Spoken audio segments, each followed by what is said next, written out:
हम सभी नागरिकों का अधिकार एक समान है। आदिवासी दलित महिलाओं के लिए, शोषित ग्रामीण बेसहारों के लिए झालसा का योगदान है। आओ करें इंसाफ और अपने हक की बात, कानून की बात, कानून की बात, कानून की बात। जोहार, नमस्कार।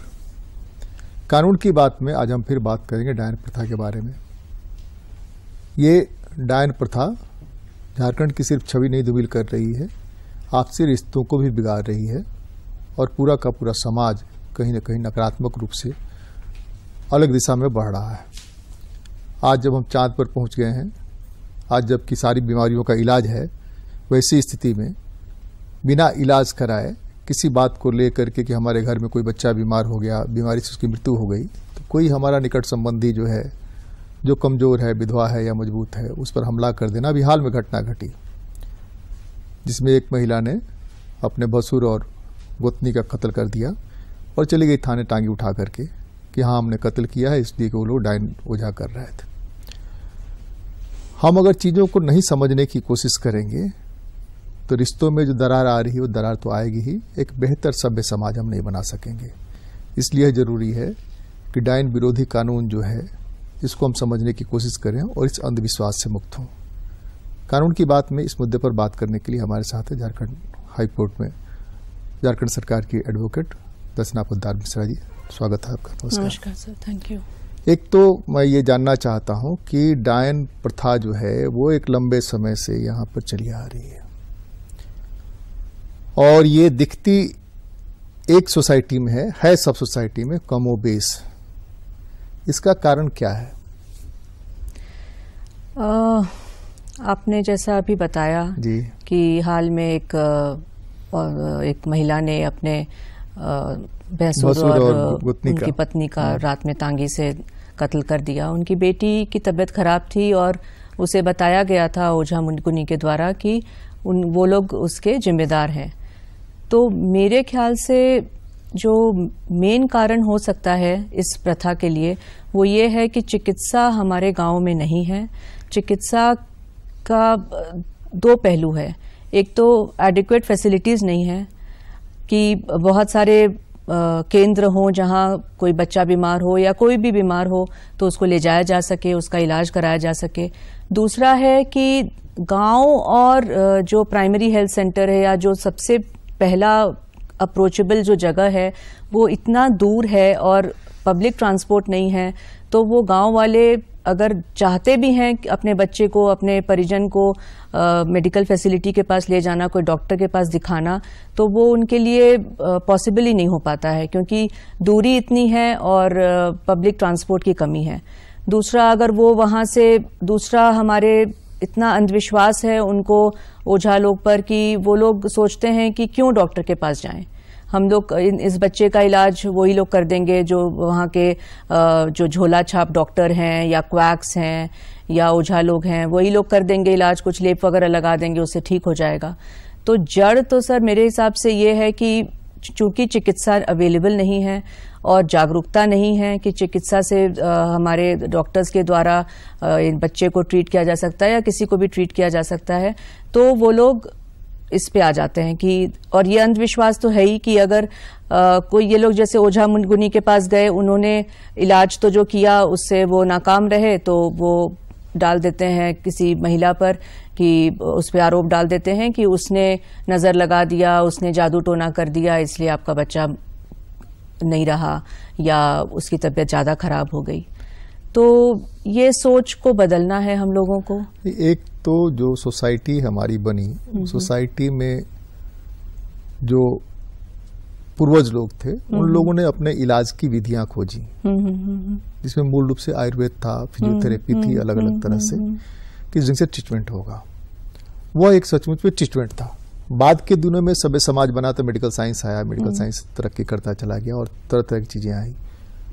और पिछले 20-30 सालों में अगर देखें तो बड़े पैमाने पर गांव के पहुंच के जगह पर भी अस्पताल खुले हैं। मैन पावर नहीं है, अस्पताल खुले हैं, बहुत तरह के गवर्नमेंट के मित्र, जल मित्र हैं तो बिजली मित्र हैं, तो वो पंचायत मित्र है तो ये मित्र है, इस तरह के 10-11 लोग हैं। यही लोग अगर सीख जाएं, यही लोग अगर पढ़ जाएं, आसपास में जो स्कूल्स है, जो नर्सेज हैं, जो आंगनबाड़ी सेविकाएं हैं, वो अगर इन सब चीजों को जाने और बच्चों को बताएं, ताकि भावी पीढ़ी में तो कम से कम ये नहीं हो। तो इसका क्या रास्ता क्या निकल सकता है? एक तो टीचर्स जो हमारे यहाँ हैं उनको ट्रेन किया जा सकता है। शुरुआत में उनको ट्रेनिंग दी जा सकती है कि बच्चों को ये मतलब चूंकि झारखंड में ये बहुत ज्यादा है, तो हो सकता है इस पे एक चैप्टर ही हो जाए कि झारखंड में जो ट्रेनिंग IAS आते हैं, ट्रेनिंग IPS आते हैं, ट्रेनिंग डिप्टी कलेक्टर्स आते हैं, टीचर की ट्रेनिंग होती है, पंचायतों की ट्रेनिंग होती है, सब जगह ट्रेनिंग तो होती है जी। इन सब लोगों के लिए एक इनपुट यह भी हो कि इस पर भी काम करना है और लोगों का दिमाग तैयार करना है। ये एक रास्ता तो हो सकता है, बिल्कुल हो सकता है। ट्रेनिंग तो सबसे आवश्यक है, क्योंकि अब ग्रास रूट लेवल पे अगर हम लोग ट्रेन करें तो कम से कम आगे जो पीढ़ी आ रही है उनको शुरू से ही पता चलेगा कि ये गलत है, इसमें हम लोग को नहीं जाना है, किसी को डायन इंगित नहीं करना है, चिन्हित नहीं करना है। ऐसी कोई चीज नहीं होती है कि किसी के नजर लगाने से या जादू टोना कर देने से किसी का मौत हो जाए। अगर ऐसा ही होता सर तो वो खुद ही अपने लिए अच्छी व्यवस्था क्यों नहीं कर लेती, तो वो क्यों किसी दूसरे का जान मार के उसको क्या फायदा होगा। तो अगर ये हम लोग बच्चों को समझाएं, सिखाएं, टीचर्स को ट्रेन करें, जो ग्रास रूट लेवल पे हमारे PLVs हैं उनको बोलें कि कैंप्स ऑर्गेनाइज करने, कुछ तरह से सब कुछ जागरूक करने, तो ये एक पॉसिबिलिटी है। और एक बहुत अभी आज के पेपर में था कि एक लड़की ने, लातेहार डिस्ट्रिक्ट की लड़की थी, उसने बाल विवाह का विरोध किया। 9वीं कक्षा की लड़की थी। उसने जब उसके माता पिता ने उसकी शादी तय कर दी, आज 12 मई को उसकी शादी होने वाली थी, उसने बीडीओ को चिट्ठी लिखा और कहा कि मेरे माता पिता ऐसा कर रहे हैं। तो ये उसने क्यों, और फिर उसकी शादी टल गई और वो अपना बोली कि मुझे आगे पढ़ना है, मैं अभी शादी नहीं करना चाहती हूँ। ये क्यों हुआ? क्योंकि उसे जागरूकता थी कि बाल विवाह गलत है, मेरे संग गलत हो रहा है, तो उसने ये कदम उठाया। बीडीओ साहब ने भी उसकी मदद की, राइट टाइम पे मदद की। तो सर अगर हम लोग इस अप्रोच के संग जाएं कि हम लोग उसको जागरूकता बच्चों में ही फैलाना शुरू करें, तो कम से कम ये चीज को आगे तो रोका ही जा सकता है। अभी हम लोग प्रयास कर सकते हैं और एक सकारात्मक सोच के संग हम लोग इस पे कदम उठाएं तो एकदम ये चीज निकल सकता है। की बातचीत से थोड़ा सा आगे बढ़ते हैं, इसी कुछ सूत्र पकड़ करके, कि गांव में जो ओझा गुनी है इसके बारे में ग्राम पंचायत को मालूम है कि फला ओझा गुनी है जी। आपके PLVs को भी मालूम है कि ओझा गुनी है। ओझा गुनी क्या करता है, क्या करता है, यह भी PLV को मालूम है। PLV गुप्त सूचनाएं तो दे सकता है, बिल्कुल। ये ओझा गुनी जो है क्या करामात करते हैं, तो अगर वो गुप्त सूचनाएं दे, झालसा को दे, डालसा को दे, थाने को दे, जहां उसको लगता है कि हमारी ये क्या नाम है, हम कौन है ये पता नहीं चलेगा, गोपनीय सूचना, और उस पर एक्शन हो। जैसे हमको याद है एक DIG हो गई थी उस समय, उन्होंने बताया कि स्पेशल ब्रांच में थी, तो उन्होंने कहा कि चान्हो में जो ये दंगा हुआ, उस दंगे के होने की आशंका की सूचना हमने भिजवाई थी। अगर उस पर कार्रवाई की गई रहती तो दंगा नहीं होता जी। तो अगर पहले ही सूचना आ जाए, उस पर एक्ट किया जाए, तो एक रास्ता हो सकता है। बिल्कुल हो सकता है। और जहां तक मेरी समझ है, किसी को भी डायन चिन्हित होता है तो गांव में एक मर्मरिंग होता है। जो चौकीदार हैं अगर वो सतर्क रहें, जो बाकी PLVs हैं और बाकी जो वहां मुखिया वगैरह हैं, प्रधान हैं, वो अगर इस मर्मरिंग के थ्रू अगर उन लोग चिन्हित कर लें, कि इंगित कर लें कि इसको डायन बोला जा रहा है एंड कल को इसके ऊपर कोई भी तरह का प्रताड़ना हो सकता है, कोई अत्याचार हो सकता है, तो इसको हम लोग रोक सकते हैं। हम लोग को प्रिवेंट करना है इस कुरीति को। ये जो प्रथा है, इसके खिलाफ जो कानून है, नहीं लगता है कानून भी कमजोर है और कानून में कुछ और चीजें समाहित करना चाहिए? जी, एक तो हमको लगता है कि ये पता ही नहीं है किसी को कि डायन प्रथा के खिलाफ एक कानून है, और किसी को डायन चिन्हित करने से भी 3 महीने की सजा है। अगर कोई प्रताड़ना उसके संग हो जाए तो 6 महीने की सजा है। हम ये जरूर है कि सजा कम है, लेकिन नॉन बेलेबल ऑफेंस है, उसके लिए आपको जमानत पुलिस से नहीं मिलेगी, कोर्ट जाना होगा। तो ये एक डिटरेंट हो सकता है सोसाइटी के लिए, अगर हम लोग इसको भी अगर हम लोग जागरूक करें कि भाई इसमें आप इस चीज को आप लोग रोकें, और क्योंकि ये दंडनीय भी है तो ये भी एक तरह का सोसाइटी में डिटरेंट हो सकता है। जैसे कि गांव में या शहरों में या पूरी दुनिया में सबसे ज्यादा बीमारियां पानी से होती हैं। अगर सही पानी मिले तो बीमारियां कम होंगी, और जल जनित बीमारियों में जल जाने का, पानी के निकलने का शरीर से ज्यादा गुंजाइश रहता है जी। और इसकी वजह से नाड़ी जाने लगती है और ये जाने लगता है, वो जाने लगता है। जब तक हॉस्पिटल लेकर के जाए तब तक मृत्यु भी हो जाती है, खास करके बच्चों में। ये तो बहुत सारा केस है। आप गौर से अगर देखिएगा तो ये जो मौसम है, गर्मी का जो मौसम आता है, इसमें डाइन वाली कहानी थोड़ी ज्यादा आती है। बीमार बच्चे ज्यादा पड़ते हैं, घर के लोग बीमार ज्यादा पड़ते हैं, और ये कहानी थोड़ा ज्यादा आती है। तो एक तो जो सुटेबल पानी जिसको कह सकते हैं, जो पीने योग्य पानी हो, जिसमें कि मिनरल्स हो और वो नई बीमारियां फैले, 10-10 किलोमीटर 5-5 किलोमीटर से पानी लेकर के आ रही हैं। तो पानी की अगर एक व्यवस्था हो। दूसरे की हमने कहा कि पीएलबीज को पता है कि वहां ओझा जी कौन है, पंचायत को पता है, ग्राम प्रधान को पता है। तो इन लोगों को अकाउंटेबल बनाया जाए कि अगर ऐसी घटना घटती है तो आप लोग जिम्मेवार होंगे। इसमें जो एक्ट है इसमें भी ओझागुनी अगर इस तरह का काम करते हैं तो उनको भी 1 साल की सजा दंडनीय है उनके ऊपर भी। तो अगर ये जो हमारे यहाँ जो बीडीओ हैं और पीएलवीज हैं, इन लोगों को अगर हम लोग अकाउंटेबल बनाए, उनके अगेंस्ट उनको पता हो कि अगर हम आइडेंटिफाई नहीं करेंगे और ऐसे ऐसे ओझागुनी को हम लोग सजा नहीं दिलवाएंगे तो उनके ऊपर भी डिपार्टमेंटल प्रोसीडिंग हो सकता है, उनके ऊपर भी अकाउंटेबिलिटी हम लोग बिल्कुल डाल सकते हैं। और उससे उनमें एक अंदर से एक चाह होगी कि हम इस चीज को रोकें, क्योंकि अपने ऊपर जब तक आता है तभी कोई आदमी सही में कुछ आगे मार्गदर्शन करता है। तो एक ये चीज है। दूसरा आपने अभी क्या बात पूछा था? हम ये कह रहे कि अकाउंटेबिलिटी अगर फिक्स हाँ बिल्कुल, अकाउंटेबिलिटी तो फिक्स होनी ही चाहिए। दूसरे की ट्रेन किया जाए, लोगों को इस हिसाब से ट्रेन किया जाए, और जो नई पीढ़ी है उस नई पीढ़ी को जानकारी दी जाए एजुकेशन के माध्यम से। एक स्पेशल क्लास हो, सिलेबस हो, जिस सिलेबस में बताया जाए कि डाइन क्या है। बिल्कुल, विज्ञान के प्रति कैसे अवेयर किया जा सकता है, विज्ञान की ओर कैसे लेके जाया जा सकता है। कुछ वीडियोस हम लोग रिलीज कर सकते हैं जो यहाँ के स्थानीय भाषा में हो में, मुंडारी में, कुड़ुक में, ताकि ज्यादा से ज्यादा लोग समझ सकें, ज्यादा से ज्यादा लोग जागरूक हो सकें। कुछ रेडियो पे प्रोग्राम्स किया जा सकता है उनके ही लैंग्वेज में। एक अहम चीज हमको ये समझ में आता है कि जो उनको इन्फ्लुएंस करते हैं, जो उनको जिनकी बात वो सुनते हैं, अगर उनको हम लोग जागरूक करें, उनको अगर हम निर्देश दें कि आप अपने इस मास को आप इससे जागरूक कराइए, जैसे कोई धर्मगुरु हो, गिरजाघर के धर्मगुरु हो या मंदिरों में हो, वो इसको एक मुद्दा बनाकर इसको जड़ से निकालने की जरूरत है। तो अगर वो लोग ये बात लोगों को बताएंगे तो इससे ज्यादा प्रभाव पड़ेगा।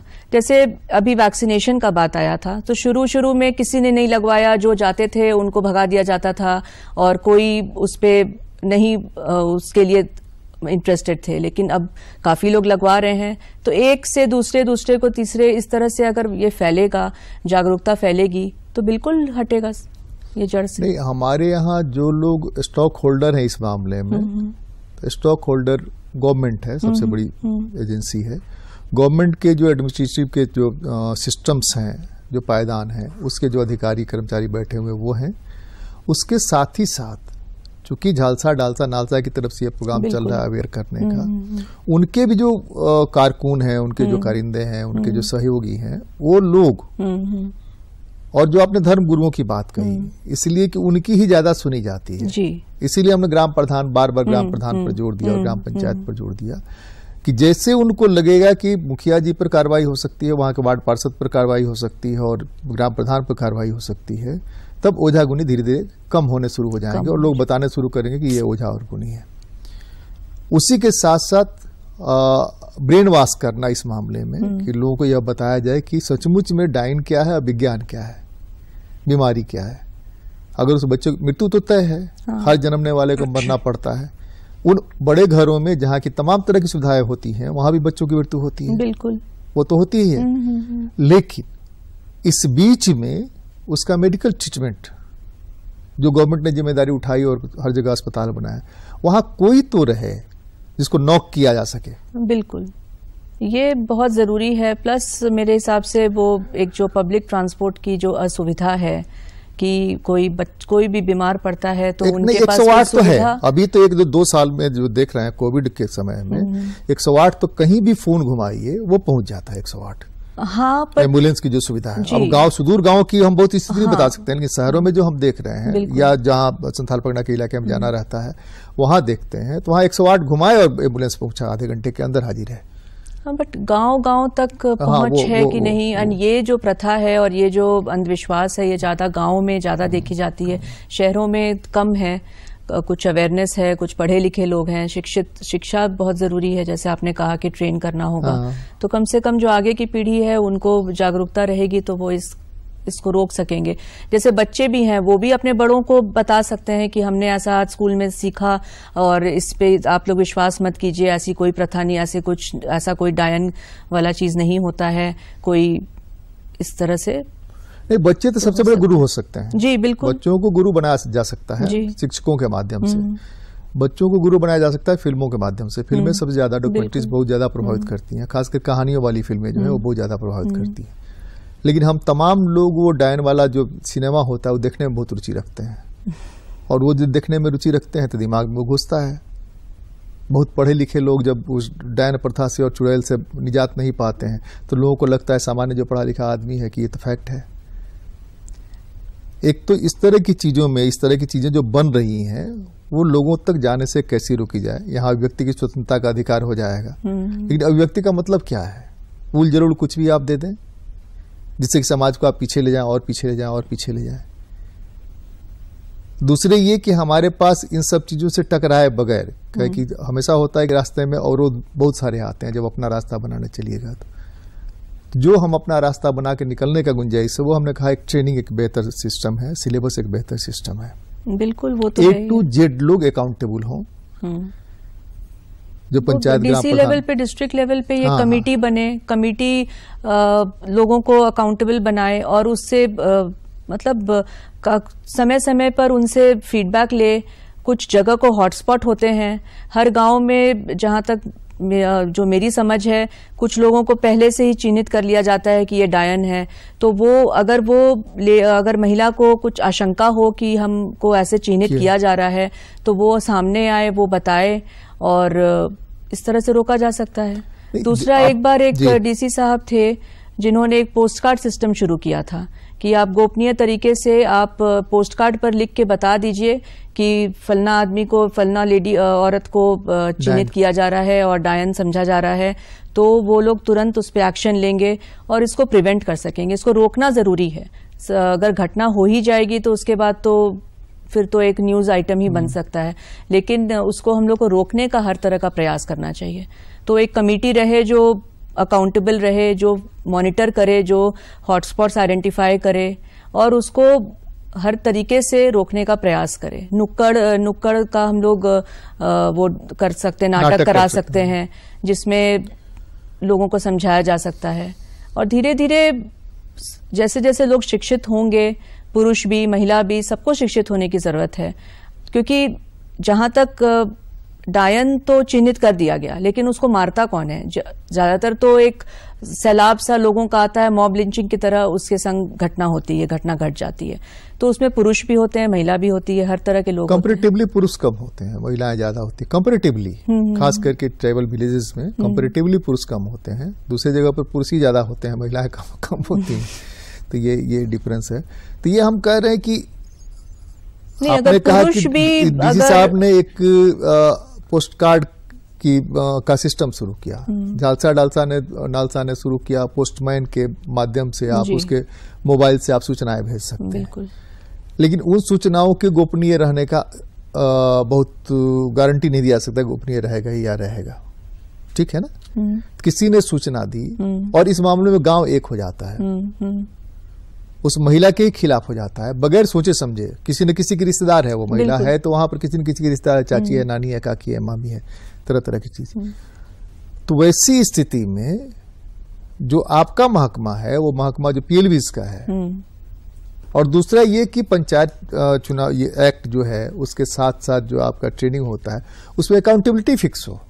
जब तक अकाउंटेबिलिटी फिक्स नहीं होगी तब तक बात नहीं बनती है। डर लगेगा लोगों को ना भाई कि हम भी पकड़े जाएंगे, मेरे ऊपर भी एक्शन हो सकता है। पीएलबी को हटा दिया जाए, कुछ नहीं करेंगे, आपको हटा तो देंगे। भाई आपने क्यों नहीं सूचना दी? या उसको इंसेंटिव भी दिया जा सकता है कि अगर आप कोई घटना सूचना हमको देते हैं तो आपको हम लोग दोनों चीज हो सकता है। दोनों मतलब एक जैसे एक लड़की का आपने एग्जाम्पल दिया, उस लड़की को गैर सरकारी संगठनों ने बड़े पैमाने पर पिछले 10-20 सालों में ट्रेन करके बताया कि तुम्हारा भी अधिकार है पढ़ने का। आरटीई जो आया, आरटीई है, उसके तहत उनको सशक्त किया। गवर्नमेंट की कुछ स्कीम्स हैं उनसे सशक्त हुई, पंचायतों ने सशक्त किया, बहुत सारे नारे, बहुत सारे पोस्टर्स, बहुत सारी फिल्में आई, उससे सशक्तिकरण हुआ।